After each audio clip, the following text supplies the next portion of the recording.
Hello दोस्तों, स्वागत है आप सभी का आपके अपने YouTube चैनल विराज क्लासेस में। जैसा कि पिछली वीडियो में हमने टॉपिक स्टार्ट किया था परसेंटेज का, तो आज की वीडियो में इसी टॉपिक को हम आगे बढ़ाते हैं, इसके अगले टाइप की बात करते हैं। तो चलिए बात करते हैं अगले टाइप की। जैसे कि आपको दिख रहा होगा अगले टाइप थर्ड में, जब वृद्धि और कमी समान हो। कहने का मतलब क्या है, ऐसे क्वेश्चन हो जिसमें यदि m% की वृद्धि और m% की ही कमी हो। तो ऐसे क्वेश्चनों में क्या होता है, ऐसे क्वेश्चनों में हमेशा कमी होती है। और कितने परसेंट की कमी होती है? m²/100% की कमी होगी। क्लियर है बात? m²/100% की हमेशा कमी होगी। क्लियर है बात? अब होगा कैसे, चाहे वो पहले वृद्धि करे या कमी करे, अगर दोनों चीजें सेम होंगी तो हमेशा कमी होगी। एग्जाम्पल में समझते हैं। अगर मैं कहता हूं किसी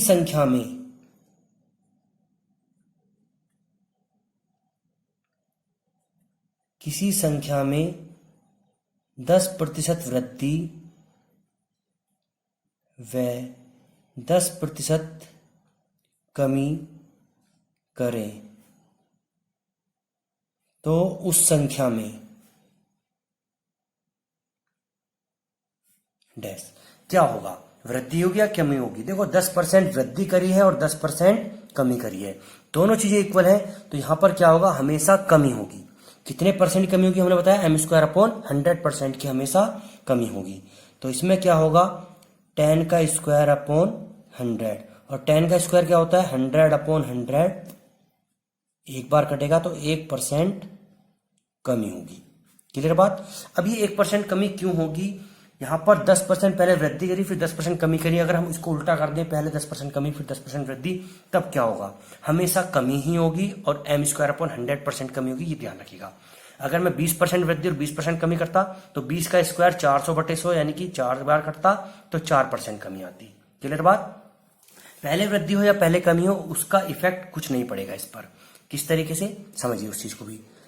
अगर मैं यहां पर कहता हूं कोई संख्या हमारे पास 100 है और इसमें मैंने कहा पहले 10% वृद्धि कर दी जाए, तो कितना हो जाएगा भाई, ये 110, क्योंकि इसका 10% 10 होता है, 110 हो गया।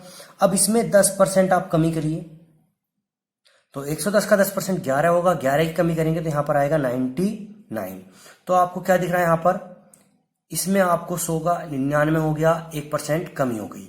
अब मैं उल्टा कर देता हूं इसको, अगर मैं पहले 10% कमी करूं तो कितना हो जाएगा, ये 90।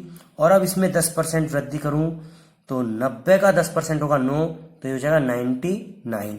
अब भी 1% कमी ही होगी। तो यहां पर पहले वृद्धि करें या पहले कमी करें, हमेशा कमी होगी और m²/100% कमी होगी। m जितना दिया होगा उस हिसाब से रखेंगे। क्लियर बात? अब यदि हम बात करें कि वृद्धि और कमी अलग अलग हो, अभी तो हमने कहा कि दोनों चीज सेम हो, वृद्धि भी और कमी भी दोनों इक्वल हो। अगर मैं कहूं यदि वृद्धि और कमी असमान हो, अलग अलग हो, हमने कहा यदि m% वृद्धि और n% कमी हो, दोनों बार m% वृद्धि फिर n% वृद्धि, अलग अलग वृद्धि हो जाए, दोनों बार कमी हो जाए, एक बार वृद्धि और एक बार कमी, पहले कमी या पहले वृद्धि हो जाए। ठीक है, कुछ भी हो सकता है इस तरीके से क्वेश्चनों में। तो इस क्वेश्चनों में क्या करते हैं, जब अलग अलग वृद्धि और अलग अलग कमी हो, तब होगा हमारा m+n+mn/100। अब यहां पर आप ये ध्यान रखिएगा, अगर वृद्धि की बात कर रहा है तो वृद्धि को हम डिनोट करेंगे प्लस से और कमी को हम डिनोट करेंगे माइनस से। किस तरीके से, एग्जाम्पल में समझिए। अगर मैं कहता हूं किसी संख्या में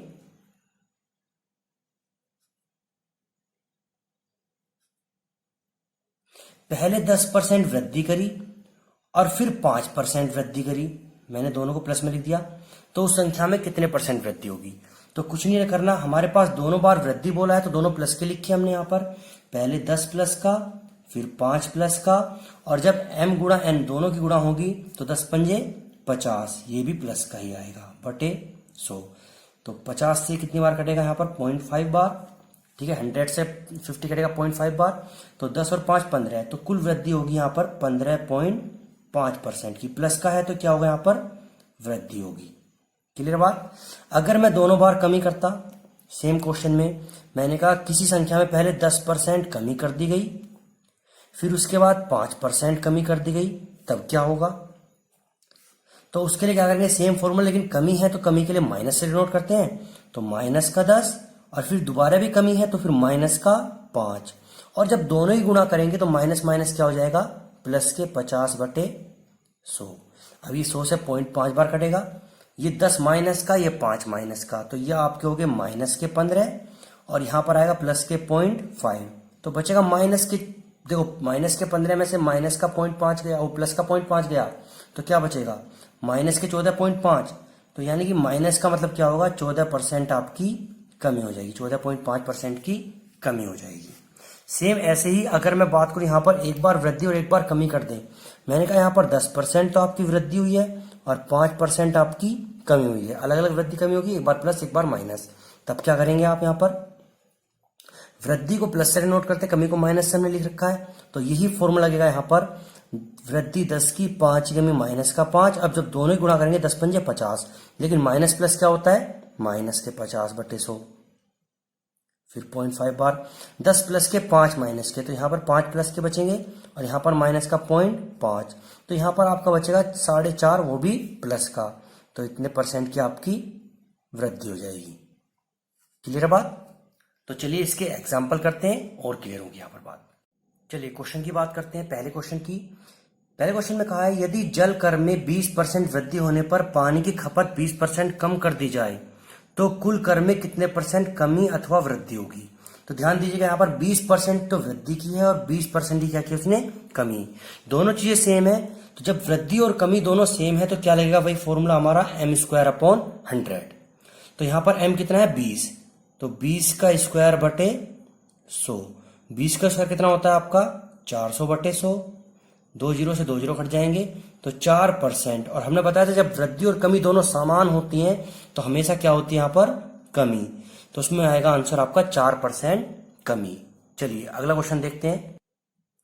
अगले क्वेश्चन की बात करें, अगले क्वेश्चन में कह रहा है, किसी वस्तु के मूल्य में 6% वृद्धि करने के बाद 6% कमी कर दी जाए तो मूल्य में क्या प्रभाव पड़ेगा। देखिए फिर से वही बात, दोनों चीजें सेम है, तो 6% वृद्धि और 6% कमी, तो सीधे सीधे क्या करेंगे, m²/100, तो 6 का स्क्वायर क्या हो जाएगा, 36/100, तो जब 100 से इसको डिवाइड करेंगे तो 0.36% क्या होगी यहां पर आपकी कमी हो जाएगी। क्लियर है बात? अगले क्वेश्चन पे चलते हैं। अगले क्वेश्चन में कह रहा है, एक आयत की लंबाई में 25% वृद्धि व चौड़ाई में 25% कमी कर दी जाए तो आयत के क्षेत्रफल पे क्या प्रभाव पड़ेगा। तो सेम वही बात, 25% वृद्धि करिए और 25% कमी करिए, दोनों चीजें यहाँ पर क्या है, सेम है, तो क्या करेंगे, सेम वही फॉर्मूला m²/100, तो 25 का स्क्वायर/100, 25 का स्क्वायर क्या होता है भाई, 625/100, और जब 100 से इसको डिवाइड करेंगे तो 6.25% क्या हो जाएगी यहाँ पर, कमी। जब दोनों चीजें सेम होंगी होगा हमेशा क्या, कमी ही। क्लियर बात? चलिए अगले क्वेश्चनों पे चलते हैं। और एक चीज और ध्यान रखिएगा, यहाँ पर ये जो हमने पॉइंट बताए ये कहां कहां पर लगेंगे, तो ये सेम वही 6 जगह पर लगते हैं, किसी भी संख्या पर, किसी के मूल्य पर, खपत पर, किसी के वेतन पर, किसी के भी क्षेत्रफल पर और लाभ हानि पर। 6 जगह पर, उन्हीं 6 जगहों पर ये पॉइंट लगेंगे यहाँ पर। तो चलते हैं अगले क्वेश्चन की तरफ। चलिए अगले क्वेश्चन में कह रहा है, किसी संख्या में 10% वृद्धि करने के बाद पुनः 15% वृद्धि कर दी जाए तो उस संख्या में कितने प्रतिशत बढ़ेगी। तो यहां पर क्या हो रहा है, देखो दोनों बार वृद्धि हो रही है, 10% वृद्धि और 15% वृद्धि, और दोनों अलग अलग है। यहां पर जब दोनों अलग अलग हैं तो क्या करेंगे, यहां पर m+n वाला फॉर्मूला लगाएंगे। दोनों बार वृद्धि है तो m कितना होगा, 10% की वृद्धि, और फिर 15% की वृद्धि है तो वो भी प्लस का, और जब दोनों गुणा करेंगे तो दोनों क्या आएंगे, प्लस के ही आएंगे। 10 × 15 150/100। अब 100 से इसको डिवाइड करेंगे तो कितना आएगा, 1.5, तो कितना हो गया, 10 और 15 25, और एक 26.5% वृद्धि होगी यहां पर इसकी। क्लियर बात? अगले क्वेश्चन पर चलते हैं। अगले क्वेश्चन में कह रहा है, किसी वस्तु के मूल्य में 20% कमी करने के बाद पुनः 5% कमी कर दी जाए तो वस्तु के मूल्य में कितने % कमी होगी।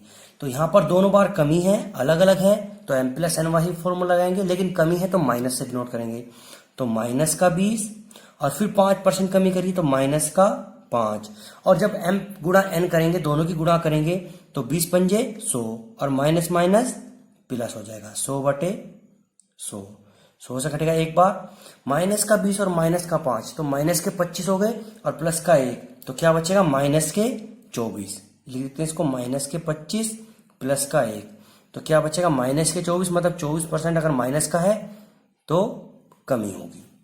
क्लियर बात। अगले क्वेश्चन पर चलते हैं। अगले क्वेश्चन में कह रहा है एक आयत की लंबाई में 10% वृद्धि व चौड़ाई में 5% कमी कर दी जाए तो क्षेत्रफल पर क्या प्रभाव पड़ेगा। एक बार वृद्धि करिए, एक बार कमी करिए, दोनों अलग अलग हैं। तो लगाते हैं फिर से फॉर्मूला m प्लस एन वाला ही। तो m कितना, 10% वृद्धि, 10 प्लस का 5% कमी, माइनस का 5 होगा। और जब दोनों ही गुणा करेंगे तो 10 पंजे 50, और प्लस माइनस क्या होता है माइनस, 50/100। अब ये 100 से कितनी बार कटेगा, 0.5 बार, क्योंकि 0 से 0 कट जाएगा, 5 से 10 को भाग करेंगे 10 से तो 0.5 आएगा। तो 10 में से 5 गए तो 5 ही बचेगा, और माइनस का यहाँ क्या बचा है 0.5, तो यहाँ पर क्या बचेगा 5 प्लस का है, 0.5 माइनस का है, तो प्लस का बचेगा 4.5% क्या होगी यहाँ पर वृद्धि होगी। क्लियर बात। अगले क्वेश्चन की बात करते हैं। ये अगला क्वेश्चन आप लोगों को खुद करना है। यदि किसी वृत्त की त्रिज्या में 10% वृद्धि करके 15% कमी कर दी जाए तो वृत्त के क्षेत्रफल में क्या परिवर्तन होगा। तो ये क्वेश्चन आपको खुद करना है। 10% वृद्धि है और 15% कमी है, 10 प्लस का लेना है और 15 माइनस का लेना। तो इस क्वेश्चन को आप अपने आप सोल्व कीजिएगा। चलिए अगले टाइप पर चलते हैं। चलिए अगला जो टाइप लिया है हमने वो चुनाव पर आधारित है, और चुनाव पर आधारित जो क्वेश्चन होते हैं, चुनाव वाले जो क्वेश्चन होते हैं वो मेनली 3 टाइप के ही होते हैं, और तीनों टाइप के हमने एक एग्जाम्पल दिया है यहाँ पर। तीनों टाइप का एक एग्जाम्पल करेंगे और उसके बाद आप लोग प्रैक्टिस कीजिएगा, ठीक है। तो पहले क्वेश्चन की बात करते हैं चुनाव वाले क्वेश्चनों में। अगले टाइप पर एक चुनाव में 2 उम्मीदवार थे। एक उम्मीदवार 30% मत लेकर 16,000 मतों से हार गया। चुनाव में कुल कितने मत पड़े। ठीक है, उसने पूछा चुनाव में कुल कितने मत पड़े। वो ये भी पूछ सकता है कि पहले उम्मीदवार को कितने मिले थे, दूसरे वाले एक को तो 30% मिले, दूसरे को कितने मिले। ठीक है, तो यहां पर क्या करेंगे, देखो कोई भी चीज अपने आप में 100% होती है तो वोट भी अपने आप में 100% होंगे। तो 2 उम्मीदवार है, हमने कहा ए और बी 2 उम्मीदवार हैं। ए को मिले 30%, 100% वोट थे, तो बी को कितने मिले होंगे भाई, सिंपल सी बात है 70% मिले होंगे।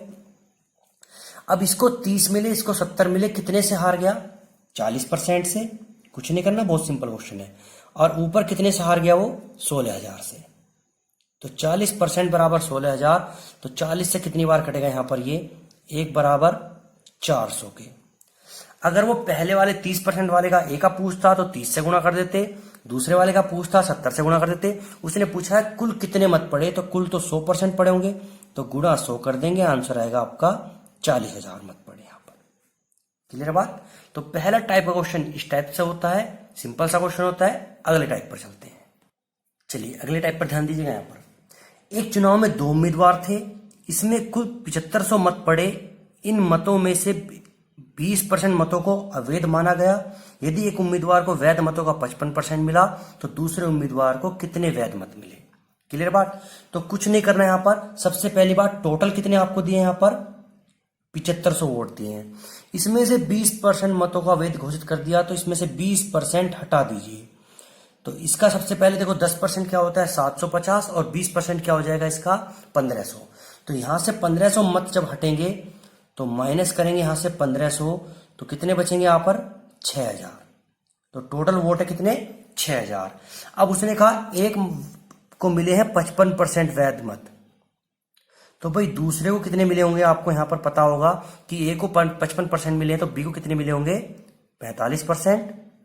तो इसमें टोटल कितने वैध मत है 6000। बस 6000 का 45% निकाल दीजिए, कितने आएंगे 2700। चलिए अगले क्वेश्चन पर चलते हैं। लास्ट टाइप है इसका, तीसरा टाइप चुनाव का। थर्ड टाइप में कह रहा है वो एक चुनाव में 2 उम्मीदवार थे। इस चुनाव में 68 मत अवैध घोषित कर दिए गए। जीतने वाले उम्मीदवार ने 52% मत प्राप्त किए, वह 98 मतों से जीत गया। कुल कितने मत पड़े। तो सबसे पहली बात, ए को यहां पर कितने मिले हैं 52% मत मिले हैं, तो बी को कितने मिले होंगे यहां पर 48%।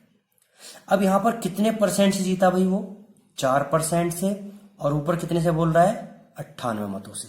98 मतों से जीत गया, तो 1% क्या होगा इसका 98/4। कुल मतों की संख्या पूछिए तो गुणा कर देंगे हम 100 की। यहां पर 4 से 25 बार कटेगा, 25 गुणा 98, 2450। अब ये जो 2450 मत है ये वैध मत है। अगर वो कुल वैध मत बोलता है, यहाँ पर लैंग्वेज समझिएगा, अगर कुल वैध मत बोलता तो 2450 आंसर होता, लेकिन उसने पूछा है कुल मतों की संख्या। तो ये जो 68 अवैध घोषित किए गए हैं, डले तो ये भी हैं, तो कुल मतों की संख्या होगी 68, इसमें ऐड कर देंगे, टोटल हो जाएगा आपका 2518। क्लियर है बात?